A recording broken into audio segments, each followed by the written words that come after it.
Ez sejem? Normális a szopás!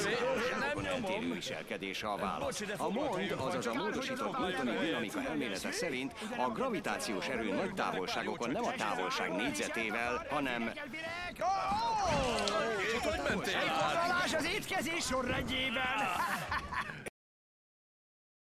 Hát igen. Sőt, mi több, a nagy hadron ütköztetőben bebizonyították, hogy a sötét anyag valószínű... Ha sok szilvát zabáltál...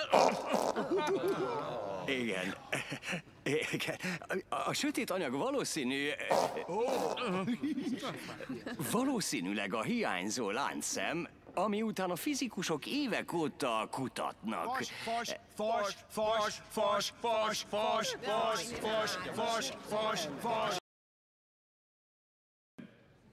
Dr. Pincsellónak igaza van. A sötét anyag adataim hiányosak. Mi a fasz? Nem voltam elég alapos. Kókler vagyok. Nagyon sajnálom.